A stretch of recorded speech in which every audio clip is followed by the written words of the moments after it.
जय श्री राम। योगेश आनंद कालिका सभी सुनने वालों को प्यार भरा नमस्कार। मित्रों, करबद्ध प्रार्थना है कि अगर मेरा कंटेंट आपको पसंद आ रहा है तो कृपया लाइक शेयर सब्सक्राइब ज़रूर करें और हमें यूट्यूब पर जिंदा रखें। आगे पानीपत भी है, विजयनगरम भी है।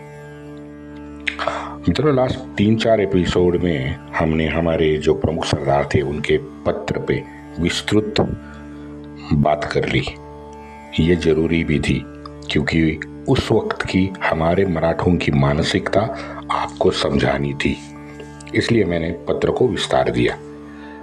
हमारे समझ में तो यह आया कि उम्मीयत की चाह जो मोमेडियन की थी वो समझ आई। मोमेडियन की हल्की और छिछोरी जबान समझ में आई, जिस पे ना उनका काबू था ना उनका अधिकार था, जो मुंह में आए बक देते थे। इसी पत्र में हमें ये भी पता चला कि मराठाओं में अहंकार बढ़ चुका था। उनकी जो विलासी जीवन की चाह थी वो भी बढ़ने लगी थी।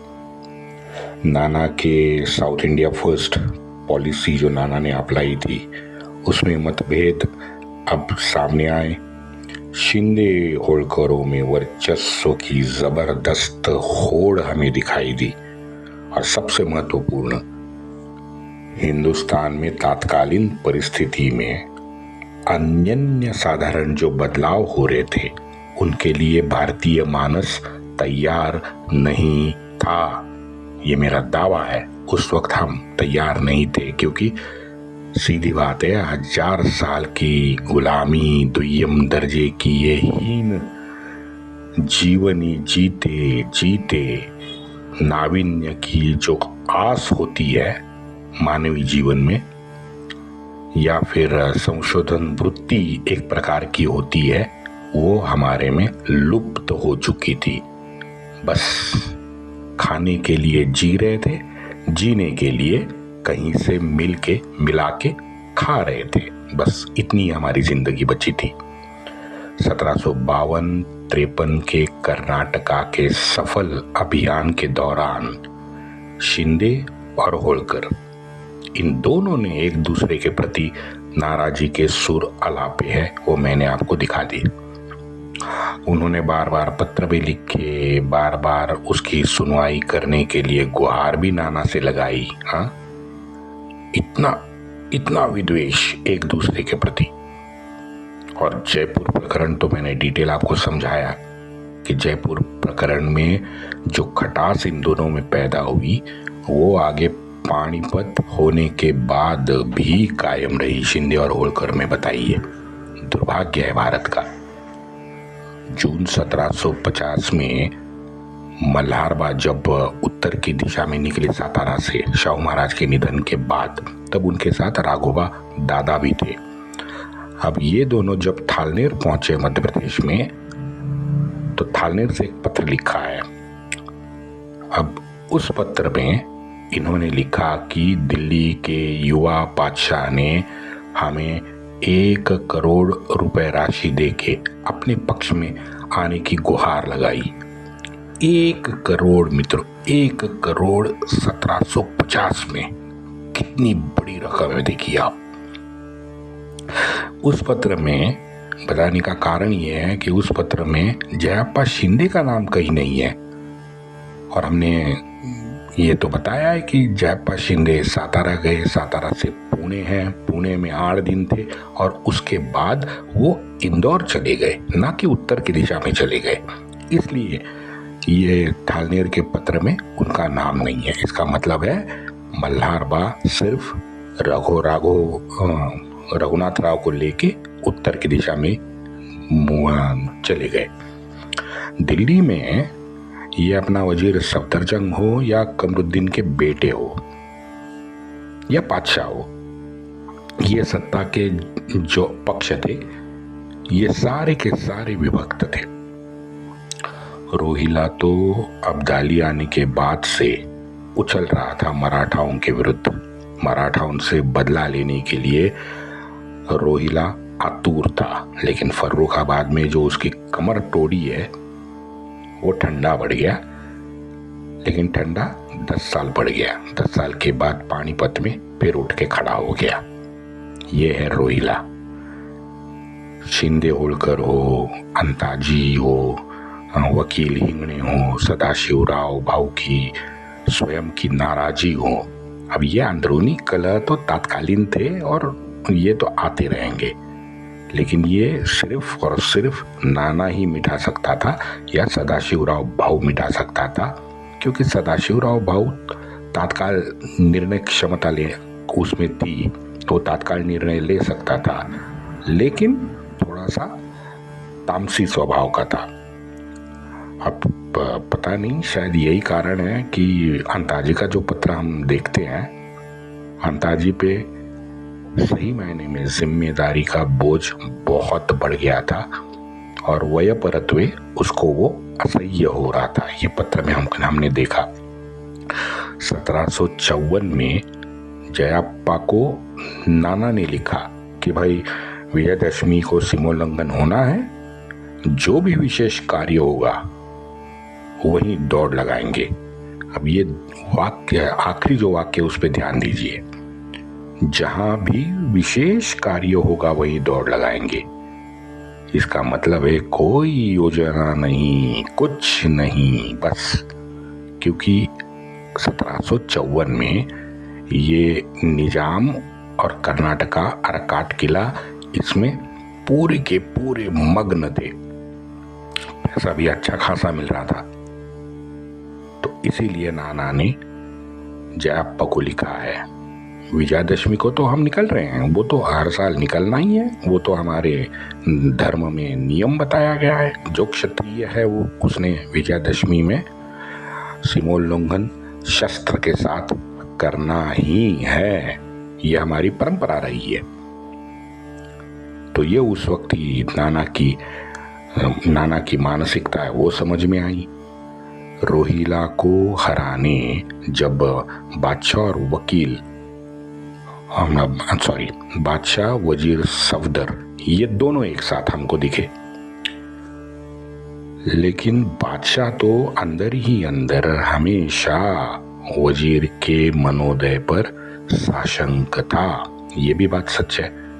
सफदरजंग रोहिला के पास जब गया था, तब दिल्ली में यहाँ बादशाह, उसकी माँ बेगम और बेगम का हरम का खोजा जावेद, अब ये तीनों ने अपना खेल शुरू कर दिया बादशाह राजनीति का। चाहे वजीर सफदरजंग हो, उसको हटाना ही उनकी प्राथमिकता बन गई, क्योंकि सफदरजंग हमेशा उनकी राजनीति में एक रोड़ा बन के रहा था। और बादशाह भी ये बेगम और हर्रम के खोजे के आज्ञा में था।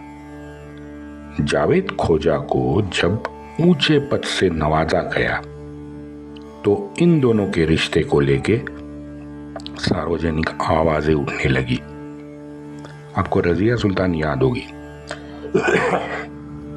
जिसे ये हमारे मक्कार चाटुकार वामपंथी कथाकार महान शासक बताते हैं दिल्ली का, रजिया सुल्तान। ये हमारी भांड 4 साल वो सम्राज्ञी रही, दिल्ली के तख्त पे बैठने वाली ये महान शासक। उस 4 साल में 2.5 साल तो दिल्ली में ही नहीं थी, और वो भी डर के मारे घूम रही थी खोजा के साथ अपने।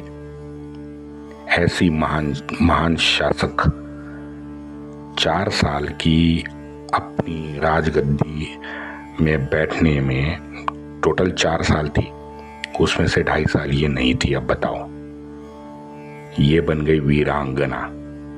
अब क्या करे इन सड़क छापों के भौतिक स्तर का, बताइए। अब मैं गाली नहीं देता, लेकिन ऐसा है, ये इन्होंने ऐसा झूठ परोसा है हमको। दिल्ली में अनपढ़ जाहिल ये जो युवा बादशाह है, वो भी अब अपनी सौतेली माँ के कहने पे जावेद खोजा को बड़े औहदे पे उसने दरबार में बिठा दिया।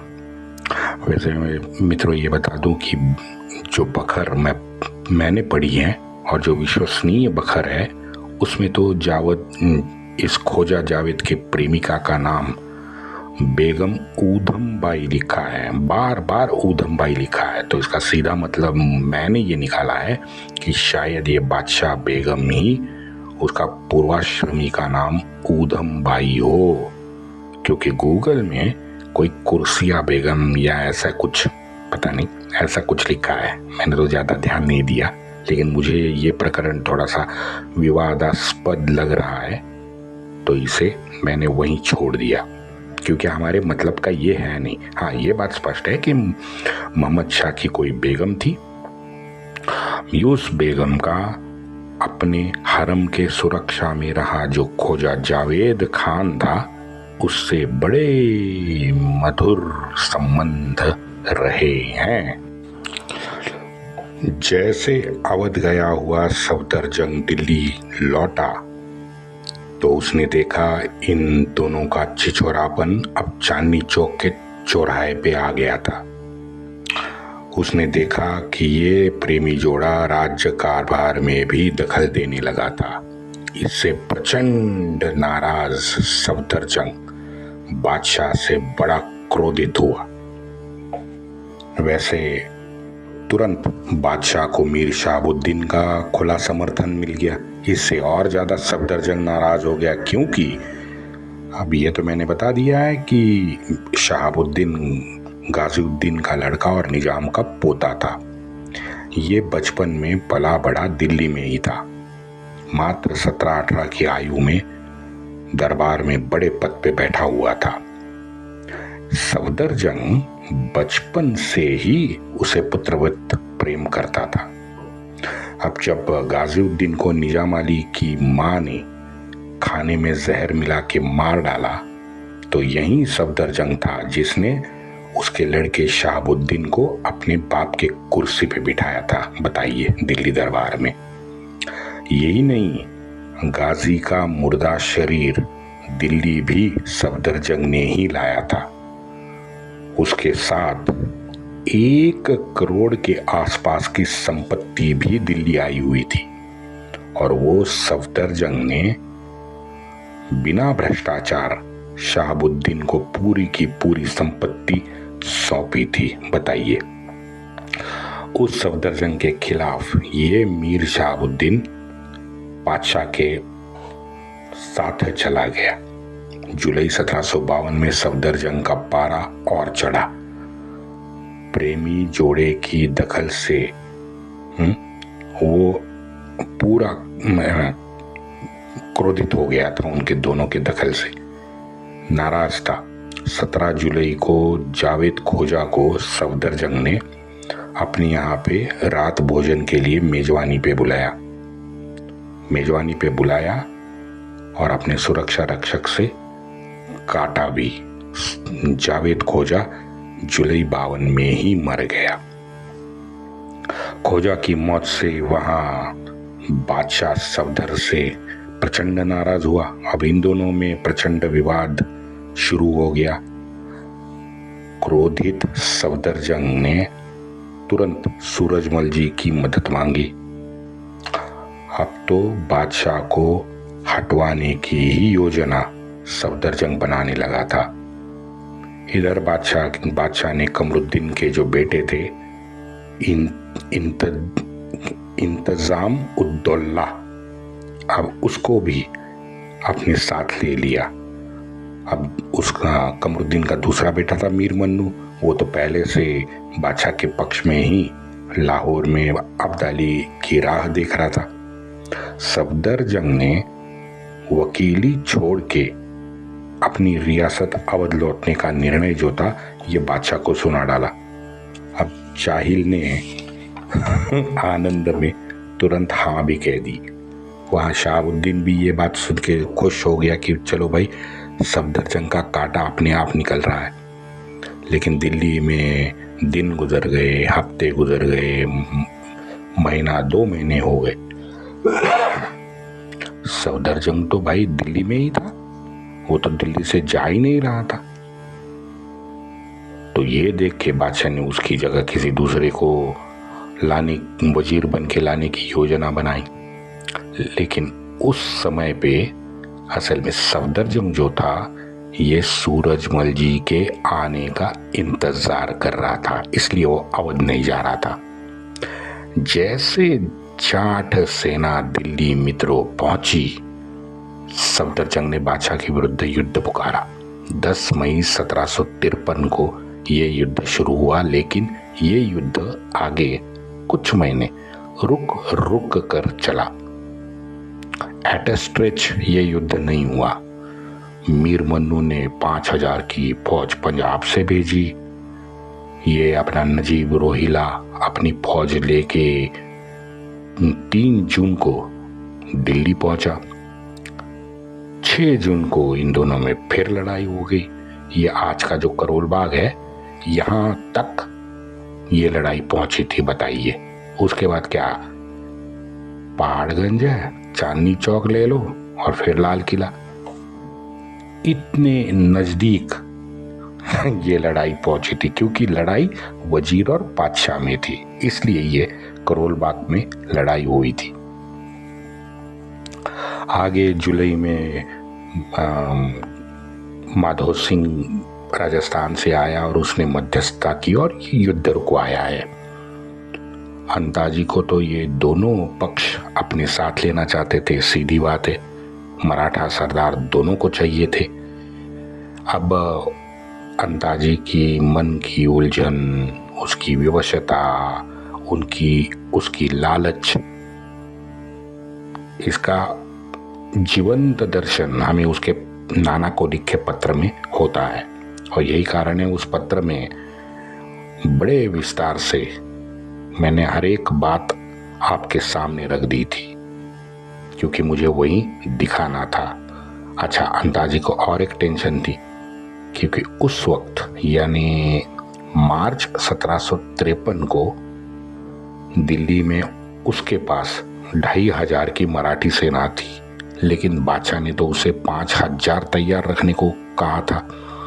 अब 5000 की तैनाती तो करार में स्पष्ट लिखी थी, तो वो 5000 की फौज तैयार रखना मराठाओं पे बंधन था।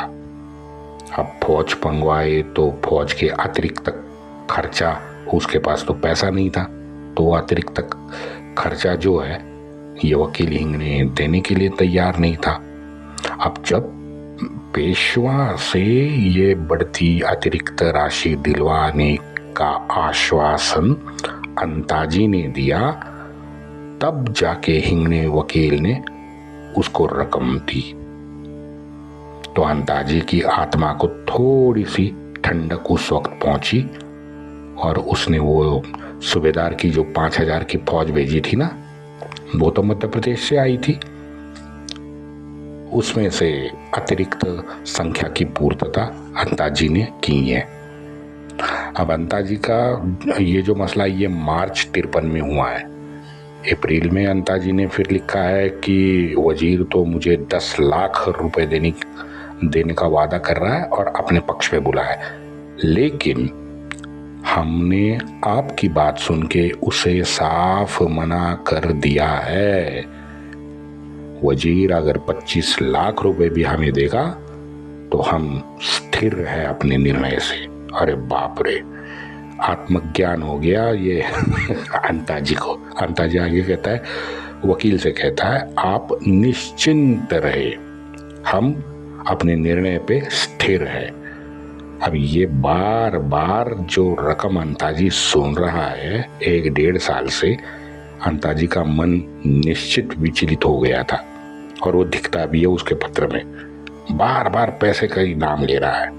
तो अंताजी की ये दोलनमय मनस्थिति जो है, ये जब नाना को समझी तो नाना ने फिर शिंदे होलकर को दिल्ली जाने का आदेश दिया। 13 जुलाई 1753 को होलकर खुद दिल्ली जाने की बात कर रहे हैं।